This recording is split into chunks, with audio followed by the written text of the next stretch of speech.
तो बच्चों हमने अब तक मेटलर्जी चैप्टर स्टार्ट कर दिया था और उसमें हमने बेसिक चीज़ें पढ़ ली थी। उसके बेसिक टर्मिनोलॉजीज क्या है, मेटल्स और नॉन मेटल्स के बीच में डिफरेंस क्या है, मेटलर्जी हम कब कहते हैं, गैंग क्या चीज़ है और मिनरल का डिफरेंस क्या है। उसके बाद हमने एक्सट्रैक्शन ऑफ एल्यूमिनियम पढ़ रहे थे, एल्यूमिनियम को हम कैसे एक्सट्रैक्ट करते हैं डे टू डे लाइफ में। उसके बाद हमने पढ़ा कि एल्यूमिनियम को हमें मिलता है कौन से फॉर्म में, बॉक्साइट के फॉर्म में। बॉक्साइट का फॉर्मूला क्या बताइए, Al2O3.2H2 ये है। अब जब भी हमें और मिल रहा है, ये प्योर फॉर्म में मिलता है क्या, नहीं, इसके साथ बहुत सारी जुड़ी हुई रहती है इम्प्योरिटीज। तो उन्हीं इम्प्योरिटीज को बाहर निकालने के लिए हम क्या करते हैं, इसको पहले सोडियम हाइड्रोक्साइड के साथ रिएक्ट करते हैं। सोडियम हाइड्रोक्साइड के साथ रिएक्ट करने से क्या होता है, जो बाकी इम्प्योरिटीज हैं वो एक मड फॉर्म करती हैं। उस मड का कलर क्या होता है, रेड, और ये हमें मिलता है सोडियम एल्यूमिनेट के फॉर्म में। फिर हम इसे वाटर के साथ दोबारा मिक्स करते हैं तो हमें मिलते हैं Al2O3। लेकिन Al2O3 अभी हमें कौन से फॉर्म में मिलता है, प्योर फॉर्म में। अब अगर हमें Al2O3 प्योर फॉर्म में मिल चुका है, फिर हमें क्या चाहिए, Al2O3 से हमें चाहिए अपना एल्यूमिनियम, क्योंकि एल्यूमिनियम हमारा सबसे ज़्यादा इंपॉर्टेंट मेटल है, डे टू डे लाइफ में यूज होते हैं। तो एक समय ऐसा भी था जब एल्यूमिनियम बहुत ही ज़्यादा महंगा हुआ करता था आयरन गोल्ड से। क्यों? क्योंकि बात यह है कि गोल्ड का जो एक्सट्रैक्शन इजी पड़ता था तब के ज़माने में। एल्यूमिनियम Al2O3 के फॉर्म में मिलता था और वहाँ से एल्यूमिनियम निकालना बहुत ही डिफिकल्ट रहता था। तो बहुत ही रेयर मेटल के हिसाब से एल्यूमिनियम को बाहर निकाल सकते हैं। फिर आया हॉल हेराल्ड। हॉल हेराल्ड ने एक प्रोसेस निकाला जिसके तहत उसने क्या किया, एल्यूमिनियम को वो बहुत हम इजीली एक्सट्रैक्ट कर पा रहे हैं। अब उसके बाद से एल्यूमिनियम बहुत ही चीप हो गया। तो आइए उसी प्रोसेस को देखते हैं और हॉल हेराल्ड ने काम किया। हॉल हेराल्ड ने बेसिकली एल्यूमिनियम का इलेक्ट्रोलाइटिक रिफाइनिंग किया था। कैसे किया था देखते हैं। ये इलेक्ट्रोलाइटिक चेंबर है हमारा या सेल है जहाँ पे इलेक्ट्रोलिसिस रिएक्शन होती है। अब इसमें है क्या, अब काम कैसे होता है, इसमें सारी चीज़ें देती है। जब भी इलेक्ट्रोलाइसिस करना है हमें, तो वहाँ पे दो इलेक्ट्रोड लेते हैं, कौन से, एनोड और कैथोड। तो यहाँ पे भी हमने वही लिया है और यहाँ पे जो इलेक्ट्रोड्स लिया हुआ है ग्राफाइट इलेक्ट्रोड्स लिया है। ग्राफाइट इलेक्ट्रोड्स से क्यों, क्योंकि ये इनर्ट इलेक्ट्रोड्स है, ये रिएक्ट नहीं करते हैं। अब ये हमारा इलेक्ट्रोलाइटिक टैंक है, यानी वो जगह जहाँ पे हमारा इलेक्ट्रोलाइसिस रिएक्शन हो रहा है। हमने क्या किया है, इसमें इलेक्ट्रोड्स में पहले से रखे हुए हैं। अब इसमें हमने अपना इलेक्ट्रोलाइटिक मिक्सचर रखा है, यानी जिस मिक्सचर से मुझे एल्यूमिनियम एक्सट्रैक्ट करना है। हमें एल्यूमिनियम कहाँ से एक्सट्रैक्ट करना है, Al2O3 से, एल्यूमिना से। अब हमने लास्ट पढ़ा हुआ था कि एल्यूमिना की जो बॉइलिंग पॉइंट वो बहुत ही ज़्यादा है। ये कितनी है, ये 2050 सेल्सियस है, 2050 सेल्सियस। यहाँ से अगर मेरे एल्यूमिनियम निकालना है तो बहुत ही डिफिकल्ट है। क्यों? क्योंकि यहाँ पे अगर मैंने इसको हीट किया, फिर वहाँ से अगर ऑक्सीजन बाहर भेज रहा हूँ तो यहाँ पे जो मेटल मिलेगा मुझे एल्यूमिनियम, वो मुझे मिलेगा वेपर फॉर्म में। क्योंकि एल्यूमिनियम की जो बॉइलिंग पॉइंट है वो 1150 है। तो अब एल्यूमिनियम जो हमें मिलते हैं वो वेपर फॉर्म में मिलता है, तो बहुत ही काम का नहीं है। इसीलिए अब उसने क्या किया था, मेल्टिंग पॉइंट को लो करने के लिए उसने ऐड किया था दो कौन से, क्रायोलाइट और फ्लोरस्पार। इन दोनों ऐड करने से ये होगा कि अभी हमारा जो एल्यूमिनियम का जो मेल्टिंग पॉइंट था कितना था, 2050 सेल्सियस। अब ये कम हो जाता है, कहाँ पे आ जाता है, 950 डिग्री सेल्सियस पे। तो यहाँ पे देखिए जो टेम्परेचर का रिडक्शन हो रहा है बहुत ज़्यादा हो रहा है, कितना, नियरली 1100 डिग्री सेल्सियस या 1200 डिग्री सेल्सियस। तो यहाँ पे जब इतना टेम्परेचर रिडक्शन हो गया तो एनर्जी बहुत ज़्यादा सेव हो रहा है। अब एल्यूमिनियम को हम बहुत इजीली एक्सट्रैक्ट कर सकते हैं। क्या कर सकते हैं, डे टू डे लाइफ में इजीली यूज़ कर सकते हैं। इसको बाहर निकाल के काम कैसे होता है देखते हैं। हमारे पास दो और से क्रायोलाइट और फ्लोरस्पार। अब ये इलेक्ट्रोलाइटिक चेंबर में है तो ये डिसोसिएट होगा, डिसोसिएट होकर क्या बनेगा, Ca+2 एंड 2F-, वही। फिर हमारे पास Na3Al F6 है, ये भी डिसोसिएट होगा, क्या देगा, 3Na plus Al+3 plus 6F-3 देगा। और उसके साथ एल्यूमिना भी हमारा डिसोसिएट होगा, ये क्या देगा, 2Al3 प्लस O2- ये देगा हमें।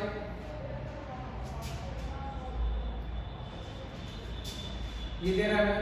अब देखिए जैसे इलेक्ट्रोलाइटिक रिएक्शन स्टार्ट होगा, यहाँ पे दो चेंबर्स हैं, कैथोड एंड एनोड।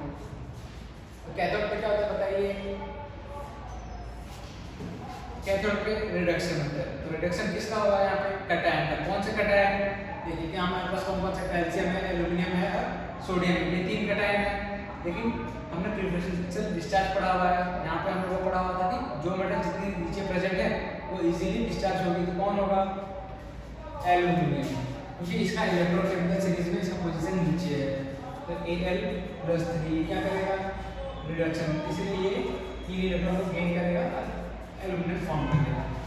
अब एनोड के केस में क्लोरीन और ऑक्सीजन, इनमें से कौन मूव करेगा, ऑक्सीजन, क्यों, क्योंकि इसका पोजीशन भी नीचे है इलेक्ट्रोकेमिकल सीरीज में। एनोड पे क्या होता है, ऑक्सीडेशन, और ऑक्सीडेशन को हम कैसे डिफाइन करते हैं, बाय लॉस ऑफ इलेक्ट्रॉन। तो ये ऑक्सीजन एटम है जो ऑक्साइड के फॉर्म में प्रेजेंट है, O2- के फॉर्म में, ठीक है, और ऑक्सीजन मॉलिक्यूल में कन्वर्ट होता है, अच्छा इलेक्ट्रॉन दे रहा है, तो ये बन रहा है हमारा ऑक्सीजन गैस इवॉल्व हो रहा है। अब इसमें होता क्या है कि जैसे ही ये रिएक्शन स्टार्ट हो गया, अब यहाँ पे मर्ज करना स्टार्ट हो जाएगा, ऐसे करके इसी तरह पे मर्ज हो जाएगा। अब एल्यूमिनियम आ गया हमारे पास कौन सा फॉर्म में, मॉडर्न फॉर्म में, तो यहाँ से स्लोप है, इस स्लोप से हमारे पास एल्यूमिनियम हम यहाँ से बाहर निकाल सकते हैं। अब इन दोनों का एडिशन करने का काम क्या है, इन दोनों को हम ऐड क्यों करते हैं, क्योंकि पहला it lowers the melting point of the triodetic mixture या of the electrolytic mixture. Electrolytic mixture हमने लिया है, उसके मेल्टिंग पॉइंट को बहुत ही कम कर देता है ताकि हम एनर्जी सेव करें। और दूसरा, जिससे हमने ट्रायोडाइड या फोर्स पर ऐड किया, तो ये जो इलेक्ट्रोलाइट हमने लिया है उसका इलेक्ट्रिकल कंडक्टिविटी बढ़ा देता है, ताकि आयंस इजीली एक जगह से दूसरी जगह मूव कर सके। जैसे रिएक्शन स्टार्ट हो जाता है, तो थोड़ी देर बाद हम देखते हैं कि जो एनोड रॉड्स हैं किससे बने हुए, कार्बन से, ये डिकम्पोज होना स्टार्ट हो जाता है। क्यों, क्योंकि एनोड पे ऑक्सीजन गैस इवॉल्व हो रहा है, और ये किससे बने हुए हैं, कार्बन से। ये कार्बन के साथ रिएक्ट कर जाते हैं और ये कार्बन डाइऑक्साइड फॉर्म कर देते हैं। इसीलिए ये रिएक्शन बार बार स्टार्ट करने के बाद हमें एनोड रॉड जो है ग्राफाइट के जो बने हुए हैं, इनको हमें रिमूव करना पड़ता है। और इसको प्रोटेक्ट करने के लिए, एटमॉस्फेरिक ऑक्सीजन से प्रोटेक्ट करने के लिए हम यहाँ पे एक लाइन देते हैं, लाइनिंग बनाते हैं, किसकी, कोक पाउडर की, कोक पाउडर, ताकि एटमॉस्फेरिक ऑक्सीजन के साथ हमारा ग्राफाइट रॉड कांटेक्ट में ना आए और वो ऑक्सीडाइज ना हो। यहाँ से तो ऑक्सीजन निकल रहा है, यहाँ से ऑक्सीजन निकलने के बाद ये ऑक्सीडाइज हो जाएगा, और हम ये नहीं चाहते कि बाहर वाले आगे से ऑक्सीडाइज करें, ताकि हमें जल्दी जल्दी काम करना पड़ेगा, रिप्लेस करना पड़ेगा रॉड्स को, तो बहुत टाइम तक ये चल सकता है। ये थी एल्यूमिनियम की रिफाइनिंग।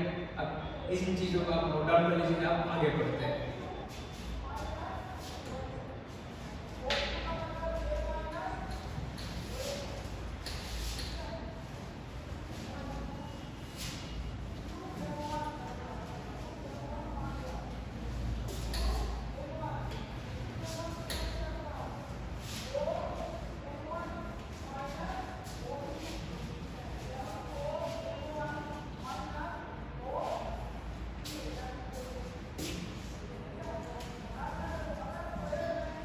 तो बच्चों, अब तक हमने मेटल्स के एक्सट्रैक्शन पढ़ लिया, और हमारे सिलेबस में जो था एल्यूमिनियम का एक्सट्रैक्शन वो भी पढ़ लिया। अब हमें पढ़ना है एमालगम के बारे में। एमालगम और एलॉय के बारे में। आइए पहले पढ़ते हैं एलॉय के बारे में। एलॉय क्या होता है, एलॉयज क्या होते हैं, ये डे टू डे लाइफ में सबसे ज़्यादा यूज होने वाली चीज़ है। अगर मैंने पूछा आपको स्टील क्या है, तो आप बता देते हो कि सर ये एक एलॉय है। एलॉय या ब्रास या ब्रोंज, ये सारी चीज़ें हम क्या कहते हैं, एलॉय कहते हैं। क्योंकि डे टू डे लाइफ में जो ये बनी हुई है, किससे बनी हुई है, by a mixture of metals, या उसमें हम नॉन मेटल्स भी मिक्स करते हैं। लेकिन मैक्सिमम परसेंटेज किसका होना चाहिए, मेटल्स का होना चाहिए। तो एलॉय को हम डिफाइन करते हैं, इट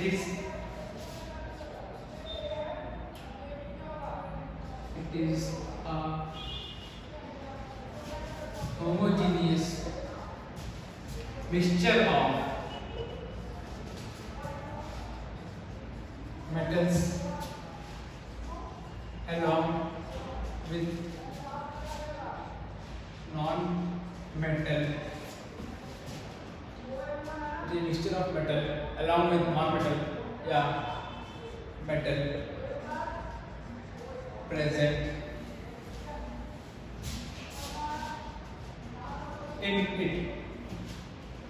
जब भी आप होमोजेनियस मिक्सचर बना रहे हैं एक जिसमें मैक्सिमम परसेंटेज मेटल का रहेगा, अगर उसमें हम नॉन मेटल भी ऐड कर सकते हैं या मेटल, उसी को हम कहते हैं एलॉय। अब होमोजेनियस वर्ड क्या बताइए? फॉर एग्जांपल मैंने एक यहाँ पे नींबू पानी सॉल्यूशन बनाया, नींबू पानी सॉल्यूशन, ठीक है। अब ये ग्लास में मैंने पूरा फिल कर दिया। अब मैंने क्या किया, यहाँ से मैंने एक चम्मच निकाला और यहाँ से भी मैंने एक चम्मच निकाला, दो जगह से मैंने दोनों चम्मच निकाले। अब मैंने दोनों टेस्ट किया, दोनों का इक्वल मिठास लगेगा? हाँ, क्यों? क्योंकि जो नींबू पानी जो सॉल्यूशन बना है हमारा कैसा बना है? होमोजेनियस, क्योंकि पार्टिकल जो है इवनली डिस्ट्रीब्यूटेड। ऐसा नहीं होगा कि मैं यहाँ से निकाल रहा हूँ तो ज़्यादा मीठा लगेगा और इस जगह से निकाल रहा हूँ तो ज़्यादा मीठा लगेगा, ऐसा नहीं होगा, दोनों से इक्वली मीठा लगेगा। क्यों? क्योंकि होमोजेनियस है। अगर मैं मेटल्स को इस तरह से मिक्स कर रहा हूँ कि इवनली डिस्ट्रीब्यूटेड है तो वो बन जाएगा क्या? एलॉय। अब एलॉय हम बहुत कारण के लिए बनाते हैं। फॉर एग्जांपल अगर मेरे को किसी मेटल में स्ट्रेंथ बढ़ाना है तो मैं उसका एलॉय बना दूंगा, या उसकी कोटिंग अच्छे दिखाने हैं, सिल्वर अपीयरेंस दिखाने हैं, उसके लिए बना दूंगा, या बहुत टाइम तक उसकी स्ट्रेंथ बढ़ाना है उसके लिए भी, या बहुत अच्छे से मुझे वो मेटल डे टू लाइफ में प्रेजेंस दिखे उसके लिए भी, या मेटल्स की रिएक्टिविटी को भी अगर मेरे को डिक्रीज करना है, बहुत सारे मेटल्स हैं उनका रिएक्टिविटी बहुत ज़्यादा है, उन मेटल्स का अगर मुझे रिएक्टिविटी कम करना है तो उसके लिए भी करेंगे, इसीलिए हम एलॉयज बनाते हैं। अब एमालगम क्या होता है? अगर मैंने सोडियम मेटल का एलॉय बनाया उसी को हम कहते हैं एमालगम, यानी सोडियम मेटल का एमालगम, यानी सोडियम के साथ मैंने कोई और मेटल मिक्स कर दिया, सोडियम के सॉरी मर्क्यूरी का अगर मैंने एलॉय बनाया तो उसी को हम कहते हैं एमालगम, यानी जब मैंने मर्क्यूरी मेटल लिया हुआ है और उसके साथ मैंने दूसरा कोई मेटल मिक्स किया हुआ है उसी को हम कहते हैं एमालगम।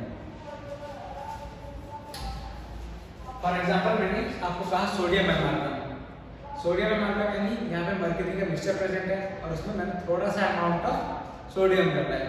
इससे क्या होगा? सोडियम एमालगम बनाने से फायदा हमें ये है कि सोडियम की हमने रिएक्टिविटी सीरीज लिखी है, उसमें सोडियम का पोजीशन बहुत ज़्यादा है, और मर्क्यूरी हमारे कौन से स्टेट में प्रेजेंट रहता है? लिक्विड में। तो जब मर्क्यूरी में हमारा प्रेजेंट रहता है सोडियम तो वो अपनी रिएक्टिविटी लूज कर लेता है या कम हो जाता है, डिक्रीज हो जाता है, इसी कारण हम एलॉयज बनाते हैं।